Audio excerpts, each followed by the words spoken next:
Welcome to the Serial Killer Podcast, the podcast dedicated to serial killers, who they were, what they did, and how.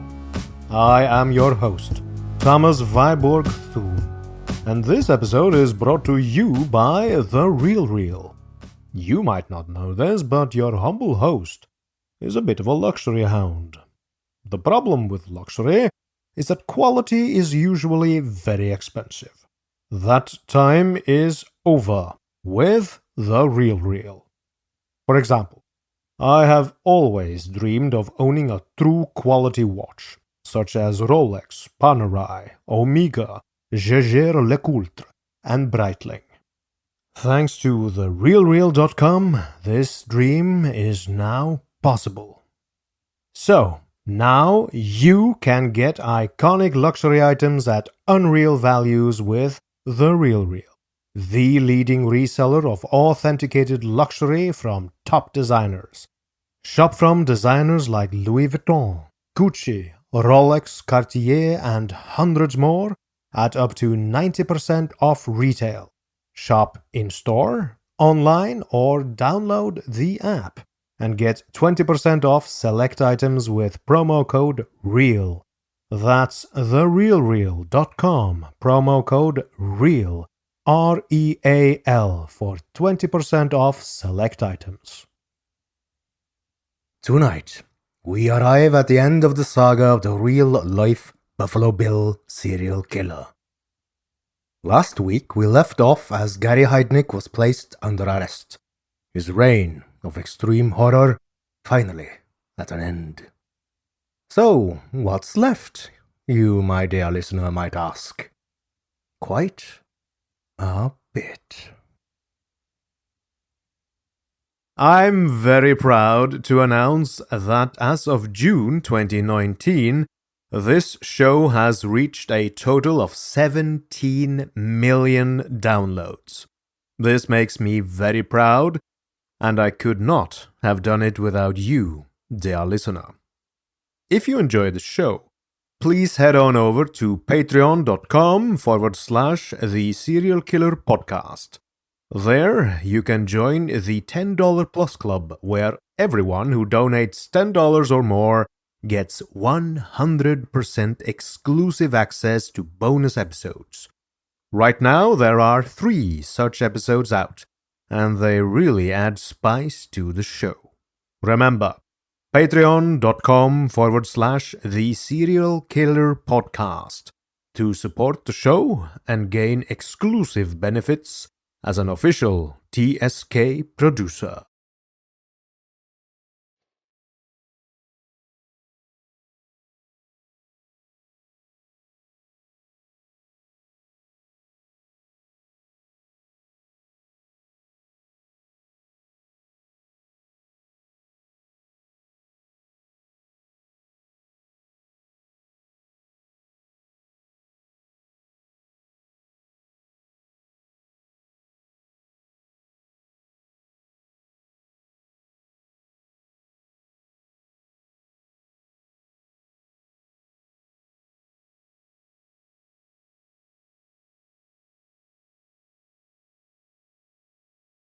Life started for Gary Michael Heidnik in November 1943 in Eastlake, a suburb of Cleveland, Ohio.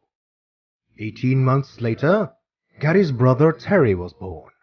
6 months later, the parents, Michael and Ellen, divorced, and the boys went to live with their mother and her new husband until Gary started school, after which they went to live with their father and his new wife. These were not happy times for the boys, as they spent most of their time arguing with their stepmother, or being heavily disciplined by their father. Heidnik would later tell psychologists that his father had continually ridiculed him, especially when he wet his bed, which was often. At these times, his father would hang the stained sheet out a second-story window in full view of all the neighbors. Gary was also ridiculed at school after a fall from a tree left him with a misshapen head. His brother Terry believes the accident was the root cause of Gary's erratic behavior. A curious comment indeed, considering Terry himself spent much of his life in mental institutions and made numerous suicide attempts. By the time Gary had reached the 8th grade, he had developed two main obsessions: making money and becoming an army officer. So intense was the latter ambition that his father made arrangements for him to attend the prestigious Staunton Military Academy in Virginia. Gary lasted at the academy for 2 years, attaining excellent grades, but left suddenly in his junior year and returned home to live with his father. Within the next year, he tried 2 different high schools, but soon became bored and left after a few weeks. Finally, at age 18, he joined the regular army. Heidnik later told prison psychologists that he left Staunton after visiting a psychologist but failed to indicate why he had felt he needed one or given details of his treatment. Heidnik adapted readily to army life, but made few friends. During his training, he was graded as excellent. Following basic training, he applied for several specialist training positions, including the military police, but was refused. Finally, he was sent to San Antonio, Texas, to be trained as a medic. Again, he did well, and also developed a thriving business by lending money to other soldiers and charging interest on the loans. Unfortunately for him, this enterprise came to a swift end when he was transferred to a field hospital in West Germany. Within weeks of his new posting, Heidnik sat for a high school equivalency diploma, scoring 96%. Things seemed to be going well for him, until late August 1962, when he went to the sick bay, complaining of dizziness, blurred vision and nausea. A neurologist later determined that Heidnik was suffering from gastroenteritis and also displayed the symptoms of a mental illness. Dr. Jack Apshey, a noted Philadelphia psychologist, later investigated Heidnik's history of mental illness and found that although the army had not indicated if they considered him schizoid or schizophrenic, they had prescribed a heavy tranquilizer normally reserved for the treatment of serious psychotics or patients that experience hallucinations. Within weeks, Heidnik was sent back to the States. 3 months later, he was given an honorable discharge and released from the army on medical grounds and given a 100% disability pension. The official diagnosis was schizoid personality disorder. He had served only 14 months. After leaving the army, he settled in Philadelphia and qualified as a licensed practical nurse and was issued with a state certificate. He later enrolled in the University of Pennsylvania and gained credits in a variety of subjects, including anthropology, history, chemistry, and biology. Eventually, with his nursing qualifications, he was able to get a job in the university hospital, but was later fired when the standard of his work declined. From there, he enrolled at the Veterans Administration Hospital near Philadelphia to be trained as a psychiatric nurse, but he was asked to leave because of his bad attitude. From then on, Heidnik's life began to decline as he spent more and more time in mental institutions. In 1970, his mother Ellen took her own life by swallowing poison, which only served to exacerbate his already fragile state of mind. Numerous suicide attempts followed, which ultimately resulted in more hospital time, and so the vicious cycle continued. He would often spend long periods refusing to communicate, which almost bordered on catatonia. In one of his more lucid moments, he was given a series of intelligence tests, which indicated that he was of superior intellect. On one occasion, he was admitted to a mental ward after he attacked his brother Terry with a wood plane. When he later visited while Terry was recuperating, he told Terry that if he had died from his wounds, he would have soaked his remains in a bathtub full of acid to dispose of his body. With each admission to hospital, his behavior became more bizarre.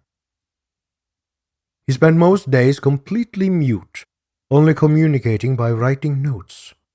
He constantly wore a leather jacket, which he refused to take off. His personal hygiene was almost non-existent, and he developed a series of mannerisms, such as saluting and rolling up one pants leg when he didn't wish to be disturbed. In 1971, while on a trip to California, Heidnik had the startling revelation that he should form his own church.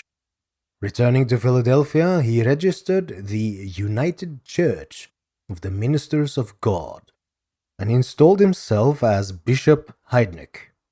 At that time, the church had just 5 members, which included Terry Heidnik and Gary's mentally disabled girlfriend. In 1975, Heidnik opened a Merrill Lynch account in the church's name. Over the next 12 years, due in no small part to his childhood interest in all things financial, he succeeded in parlaying his $1,500 investment into $545,000. During these times, he was in and out of mental hospitals or ministering to his parishioners, which were few. As well as being a regular at mental hospitals, Heidnik had also become well known to the police. In 1976, he was charged with aggravated assault and carrying an unlicensed pistol. The charges were laid after Heidnik had fired a shot at a man who rented a house from him, grazing his face. The house was later sold, and while the new owners were in the process of cleaning it, they found boxes of pornographic magazines and a hole dug in the concrete floor of the basement. 18 months later, he again came to the attention of the police when he signed his mentally disabled black girlfriend's sister out of a mental institution on day leave and kept her prisoner in his apartment. The sister, also seriously mentally disabled, was later recovered from a locked storage room in Heidnik's basement and returned to the home. On her return to the hospital, she was examined and found to have been raped, sodomized, and contracted gonorrhea, both vaginally and orally. Heidnik was later arrested and charged with kidnapping, rape, unlawful restraint, false imprisonment, involuntary deviant sexual intercourse, and interfering with the custody of a committed person. When the case went to trial in November 1978, Heidnik pleaded not guilty and took the stand in his own defense, claiming that he was innocent. After ordering a psychological examination, which found that Heidnik was manipulative and psychosexually immature, he was found guilty and sentenced to 3 to 7 years in prison. A later appeal overturned the original sentence, which resulted in him spending almost 3 years of his incarceration in various mental institutions instead. He was finally released on the 12th of April, 1983, on the condition that he remain under the supervision of a state-sanctioned mental health program. As in so many similar cases, if the state had realized the true state of Heidnik's mind, they would never have released him. Prior to his imprisonment, Heidnik had carried on various relationships with women. He seemed to prefer black women, some of them mentally disabled. During these relationships, his focus seemed to be on fathering children. His first black partner bore him a daughter, but left shortly after, taking the baby with her. The next was another black woman named Dorothy, who was seriously mentally disabled. According to neighbors, Heidnik treated Dorothy badly and often beat her and locked her up and refused to feed her. Dorothy eventually wandered off and was later found living on the street in a dazed condition. The next woman Heidnik selected was Anne Jeanette, the sister of the girl that Heidnik was convicted of raping. As before, she was black and mentally disabled. When Heidnik returned from prison, Anne Jeanette was gone. A later police investigation failed to find any trace of her, leaving police with the impression that Heidnik was responsible for her disappearance. And this, dear listener, is the main reason I have placed Gary Heidnik in my list of serial killers. I find it more than likely that Anne Jeanette Davidson was in fact killed by Gary, especially so considering she is still missing so many years later. For his next partner, Heidnik enlisted the aid of a matrimonial service. His selection criteria was simple. He wanted an Oriental virgin. A few weeks later, he was corresponding by mail with Betty Disto, a young Filipino woman. For 2 years, she and Heidnik communicated by mail and the occasional phone call. Eventually, Heidnik proposed marriage, telling Betty that he was a minister of religion. Betty accepted and traveled to Philadelphia in September 1985. After greeting her at the airport, Heidnik took her home to the North Marshall Street house and showed her to her room. She was shocked to find a mentally disabled black woman sleeping in the bed she was to occupy. In explanation, Heidnik told her the woman was a paying tenant. Despite her misgivings about Heidnik and the living arrangements, she did marry him on the 3rd of October in Maryland. For the first week, Heidnik treated her well and spoke of starting a family. A week later, she returned from shopping to find Heidnik in bed having sex with 3 black women.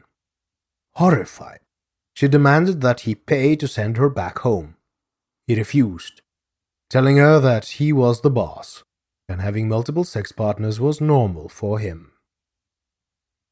From that time on, Heidnik was never without additional women in the house, and often made Betty watch while he had sex with them.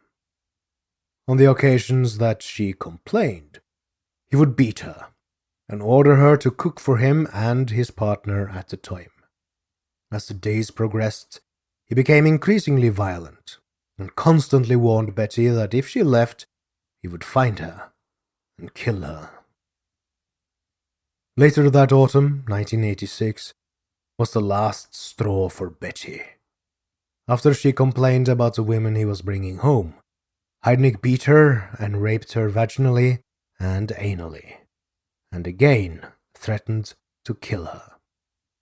Because she only knew Heidnik and his friends, Betty was forced to turn to other members of the Filipino community for help.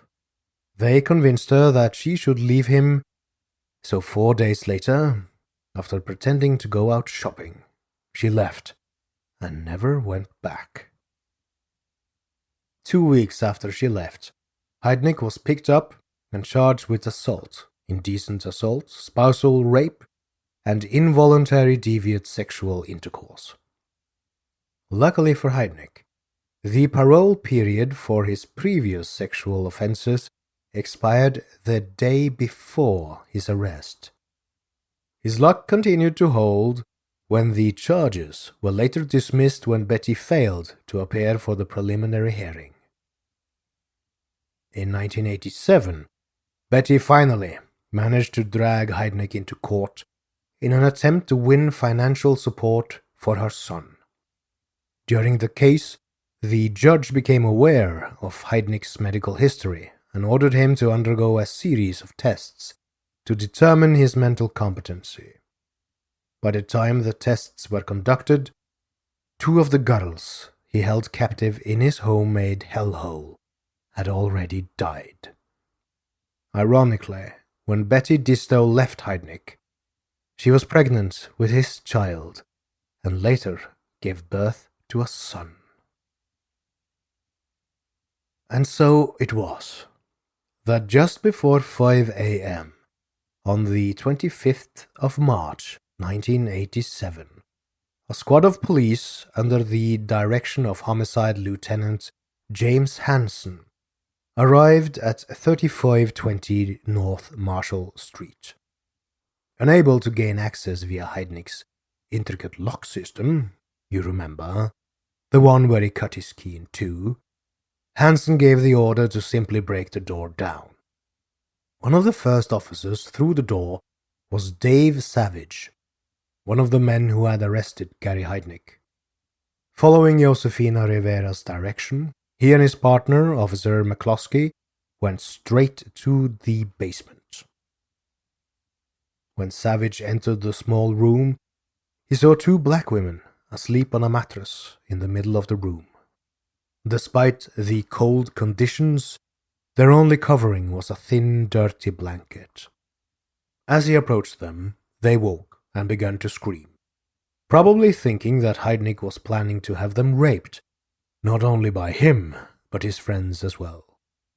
They had a look of utter panic and horror in their eyes as they screamed, until Savage assured them that he was a police officer who had come to release them.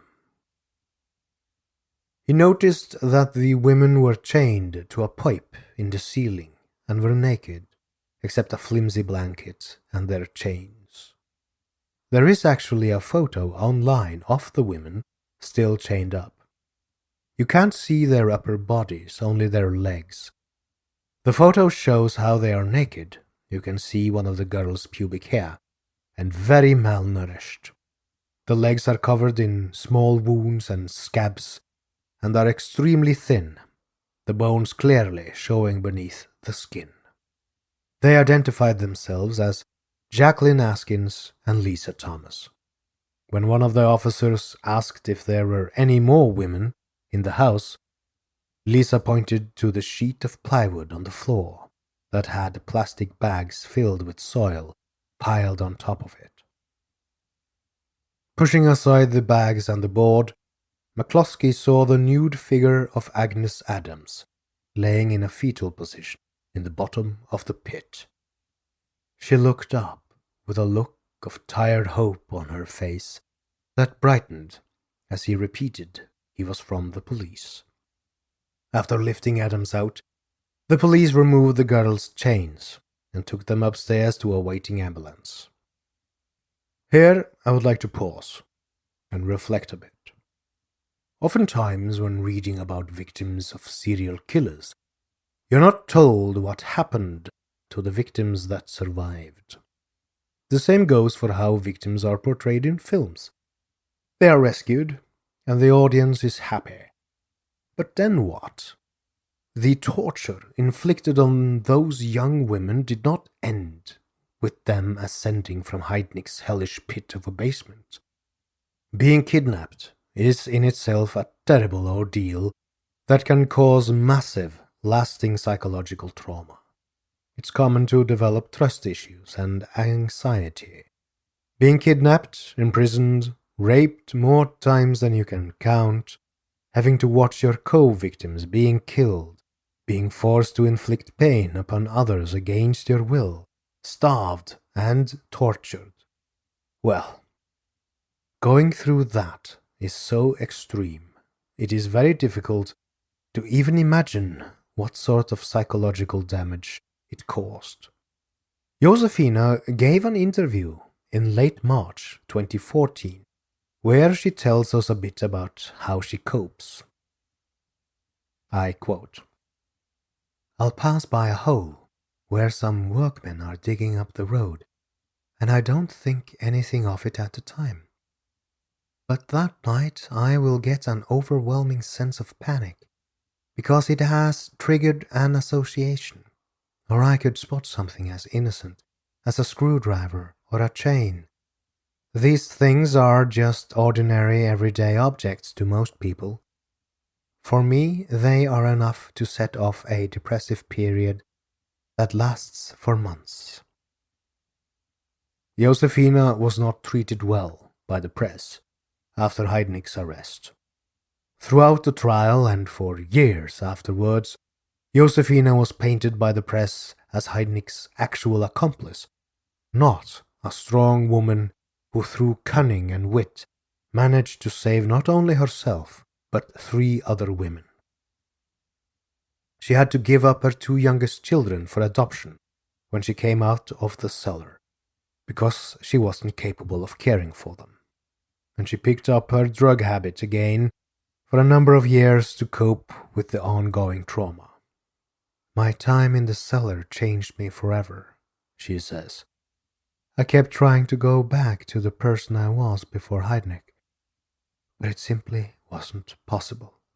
End quote. She finally found the right therapy in 2010 and was also reunited with the children she had given up for adoption. Josefina is now a 58-year-old grandmother of 6 and close to all her family. She has found peace at last, living near the sea in Atlantic City.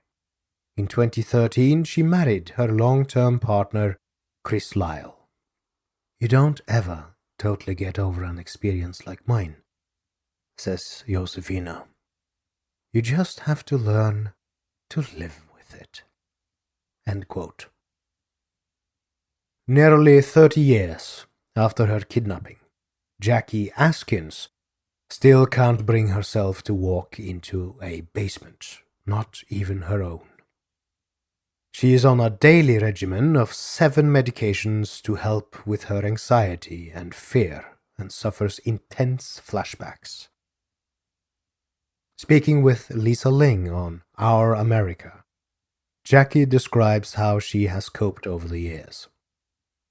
The trauma she endured altered Jackie's nervous system, and today a stressful trigger such as an argument or a bill she can't pay can send her body back to the basement.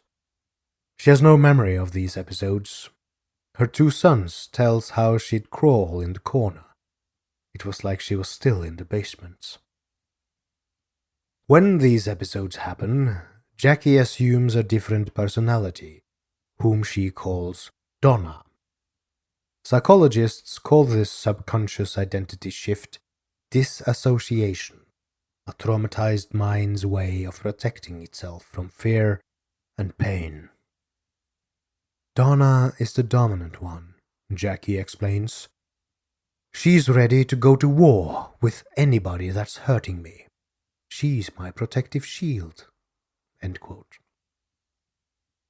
Jackie has warned her sons to stay away when Donna emerges in case she becomes violent, which Yuan says has happened on more than one occasion. She said, "Gary Heidnik, I'm going to kill you," Yuan recalls. "She grabbed the nearest object, which was a spoon, and she stabbed me with it. There have been a couple of times like that. If that spoon was a knife, I probably wouldn't be here." End quote. Though she still struggles, Jackie feels stronger than she's ever been, now able to talk about her horrific experience and share her story while trying to live a normal life. Today, Jackie works cleaning houses, picks up her daughter each day from school, and is also in the process of adopting her cousin's 2 kids, determined to give all of the children the foundation she never had. With the girls freed, the police turned their attention to the search. In the kitchen, Savage found an aluminum pot on the stove, which was badly scorched and contained a yellowish fatty substance. On the kitchen counter was an industrial food processor, which had been recently used, possibly for raw meat. Inside the stove, he found an oven dish containing a charred piece of bone that resembled a human rib. Up to that point, Savage was still struggling to believe what had actually occurred in the room. But when he opened the fridge, what he found removed all doubt. Lying on a shelf in the freezer compartment was a human forearm. Over several days, police searched the house and yards, detailing every piece of paper and material they found. They excavated the front and backyards, but did not find any further human remains. In the house they found a closet full of pornographic magazines, all of which featured black women. Although the house and surroundings gave the impression that the owner had been a disturbed person, existing only on a veteran's pension, they later discovered that Gary Heidnik was in fact a rich man, having amassed an amazing $550,000 in a Merrill Lynch stock market investment account. While the search was continuing, Heidnik was being questioned in custody as police attempted to unravel the life and crimes of the scruffy individual the press were already calling a vicious madman. On the 23rd of April, 1987, Heidnik appeared in court for the first time since his arrest. Beside him sat his counsel, Charles Chuck Peruto. Heidnik had selected Peruto, an experienced, sharp-minded defense attorney, based on his reputation for defending sensational cases. The reason for the appearance was to officially determine if the prosecution had the probable cause to hold Gary Heidnik for the crimes he had been charged with. For Assistant District Attorney Charles Gallagher, the preliminary hearing was a mere formality as he presented the state's case against Gary Heidnik. Heidnik stood charged with murder, kidnapping, rape, aggravated assault, involuntary deviant sexual intercourse, indecent exposure, false imprisonment, unlawful restraint, simple assault, indecent assault, and other associated offenses. The most damning evidence against Heidnik was the testimony of the captives themselves. The first to be called was Lisa Thomas, who described in minute detail how Gary Heidnik had chained, beaten, and raped her. Next to give evidence was Josefina Rivera. In a clear and confident voice, she related her story from the time she was picked up in Heidnik's Cadillac until the time she was released. She was particularly graphic in her description of Sandra Lindsay's death and the electrocution murder of Deborah Dudley, particularly when she admitted that it had been she who had pushed the power cord into the pit. Peruto later cross-examined Rivera and accused her of instigating many of the beatings and the electrocution of Dudley. When Lisa Thomas was cross-examined, she too accused Rivera of being Heidnik's willing partner in his acts of death and depravity. However, her evidence was refuted when Jacqueline Askins took the stand and told the court that Rivera only did Heidnik's bidding when she was under the threat of death or punishment. The proceedings ended with Dr. Paul Hoyer of the County Medical Examiner's Office giving evidence regarding the body parts and other human remains found in Heidnik's kitchen. In a hushed courtroom, Dr. Hoyer read out the items found like a gruesome shopping list. 2 forearms, 1 upper arm, 2 knees, and 2 segments of thigh, all cut with a saw, the tissue, skin, and muscle still attached. In all, 24 pounds of human remains were found carefully wrapped and stored in Gary Heidnik's refrigerator. It might be that Heidnik simply planned to use the meat as food for his captives, but storing so much of it makes me believe he was on the verge of becoming something akin to Jeffrey Dahmer, lusting for his victims' bodies and body parts in death as much as in life. Although considered a foregone conclusion, Gary Heidnik was indicted and held for trial. After the usual legal machinations and the jury selection process, the main trial began in earnest on the 20th of June, 1988, in front of a packed courtroom. From the outset, as Charles Gallagher outlined the prosecution's case in all its gory detail, Chuck Peruto knew what his defense was going to be. He was going to plead his client guilty on all charges, but was going to try to prove that Gary Heidnik was certifiably insane. If the prosecution's case had been strong at the pre-trial hearing, at the trial itself it seemed even stronger, with both sides' opening statements having taken only a few minutes. Charles Gallagher began calling his witnesses to the stand. For 2 days, the jury of 6 whites and 6 blacks heard testimony from the captives themselves, their families, the police, and the medical examiners. As the judge excused the last of the prosecution's witnesses, Chuck Peruto requested that the charge of first-degree murder be removed on the grounds that intent to kill had not been proven. Judge Lynn Abraham's reply was one that Peruto would become familiar with during the trial. Overruled. Chuck Peruto's defense was centered around 2 men, Heidnik's psychiatrist, Dr. Clancy McKenzie, and psychologist Jack Apshey.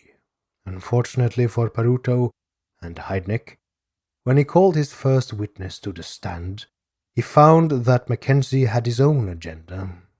Mackenzie, who had spent a total of 100 hours with Heidnik, refused to answer direct questions, preferring instead to launch into intellectual discussions on schizophrenia and other associated mental conditions, which at times completely confused the jury. Eventually, Peruto managed to direct Mackenzie to give his opinion on the most important aspects of an insanity defense. I quote, "At the time of the offenses, did Gary Heidnik know the difference between right and wrong?" Mackenzie answered, "No, he did not." Peruto then asked the judge to instruct the jury to consider the possibility that Josefina Rivera was actually an accomplice of Gary Heidnik's. Judge Abraham answered that she would be prepared to do so, as long as he understood that it would indicate to the jury that if Heidnik was capable of enlisting the aid of an accomplice, then he was clearly not insane. Wisely, Peruto decided not to pursue the point. The following day, the defense case received another setback when Judge Abraham refused to admit most of Jack Apshey's testimony on Heidnik's mental history, ruling it inadmissible. Peruto was caught completely off guard by the ruling, as most of his insanity defense was based on the testimonies of Apshey and Mackenzie. But in a short time, Mackenzie had undermined his own credibility, and Apshey was not allowed to table the result of weeks of painstaking research into Heidnik's medical history, the details of which Paruto believed would prove that his client had been insane for most of his adult life. Paruto then played his final card by calling Dr. Kenneth Kuhl, another psychiatrist. Kuhl was able to give part of his professional opinion regarding Heidnik's sanity, but in a closed session, Abraham ruled that his testimony was confusing the jury and ruled that most of it be stricken. Kuhl also had his testimony damaged in cross-examination when he admitted that he had only spent 20 minutes with Heidnik and had left in frustration when Heidnik refused to talk to him. When Gallagher asked what he had based his analysis on, he admitted that he had relied on Heidnik's previous mental history. As a parting shot at the already damaged defense case, Gallagher called an additional witness, Robert Kirkpatrick, Heidnik's broker at Merrill Lynch. Kirkpatrick gave evidence that the Gary Heidnik he knew was and I quote, an astute investor who knew exactly what he was doing, end quote. For the next few days, Paruto and Gallagher called additional witnesses to prove and disprove each other's arguments until there were no more witnesses to call. They began their final summations. The following day was taken up with Judge Abraham instructing the jury on the technicalities of the various degrees of murder and other legalities to help them reach a verdict. Finally, on the last day of June in 1988, after 16 hours of deliberation over 2.5 days, the jury was ready. As Betty Ann Bennett, the jury foreperson, stood to read their verdict, Chuck Paruto was confident that his client would be found guilty of the lesser charge of second-degree murder and thereby escape the death penalty. His hopes were dashed, however, when Bennett began reading the verdict. I quote, "For the murder of Deborah Dudley, guilty in the first degree. For the murder of Sandra Lindsay, guilty in the first degree." And so the list went on. By the time Bennett had finished, Heidnik stood convicted on 18 charges. 2 counts of first-degree murder, 5 counts of rape, 6 counts of kidnapping, 4 counts of aggravated assault, and 1 count of involuntary deviant sexual intercourse. With the verdicts announced, Judge Abraham retired the jury until 9 a.m. the following day, when the prosecution and defense attorneys would have the chance to address the jury before the sentence was decided. By 12:15 p.m. the next day, the jury had made an unanimous decision. Gary Heidnik should be sentenced to death for the murders of Deborah Dudley and Sandra Lindsay. Just as he had throughout the trial, Heidnik showed no sign of emotion when the sentence was read.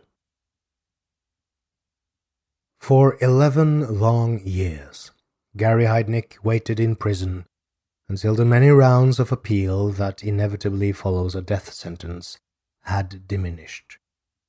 During that time, he made several suicide attempts and played very little part in the appeal process. Finally, on the 6th of July, 1999, after a last meal of 2 cups of black coffee and 2 slices of cheese pizza, Heidnik was prepared for the lethal injection at the State Correctional Institution at Rockview. He had no last words and did not indicate what he wanted done with his remains. The curtain of the execution chamber opened at 10:18 p.m., with Heidnik covered up to his shoulders with a sheet, his right arm on a support. His face turned deep red, then ashen. Heidnik was executed about a half hour after the U.S. Supreme Court refused to intervene. Heidnik became the third man executed in Pennsylvania since 1962, with the 2 other executions carried out in 1995. At the time of his death, no member of his family had made arrangements to claim his body. And so ends the saga of the real-life Buffalo Bill, Gary Heidnik. Next week I will bring to you a fresh new serial killer exposé.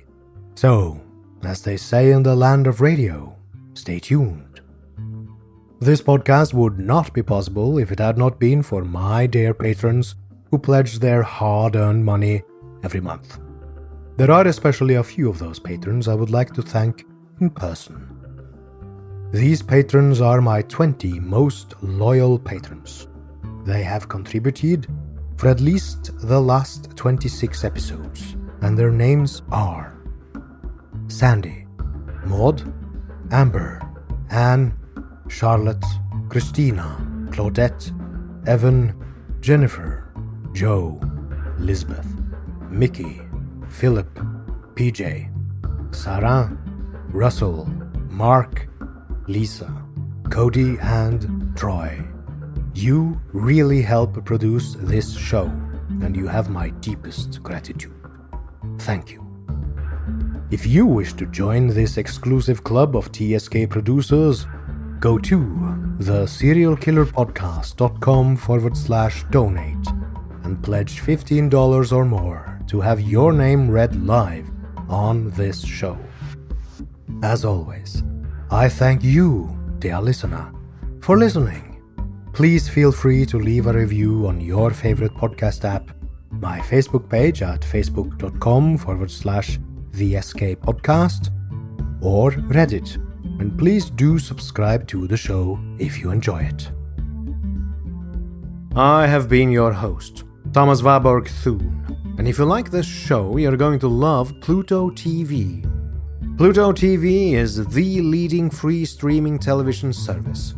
Watch over 100 TV channels and thousands of movies on demand, all for free. No credit card needed. No sign-up.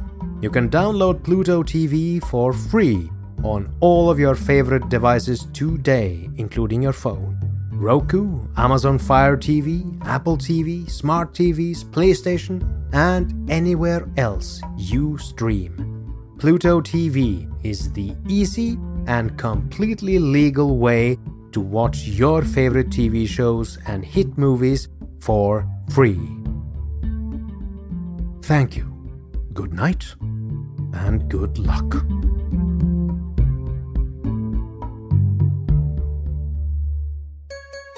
It was a crime no one expected, and one many can't forget. 22 Hours, An American Nightmare. A new podcast from WTOP News and Podcast One details the heinous murders of a D.C. power couple, their 10-year-old son, and housekeeper inside their own home. The complicated trail of evidence. She thinks she knows how Darren Wint got inside the house. Oh my God, I saw Amy yesterday. And shocking moments from the trial. His defense team drops a bombshell. Will this investigation lead to the release of confidential audio recordings from the case? So it's under general counsel review. I mean, I'm committing to making a transparent court. 22 Hours, An American Nightmare. Subscribe on Apple Podcasts today.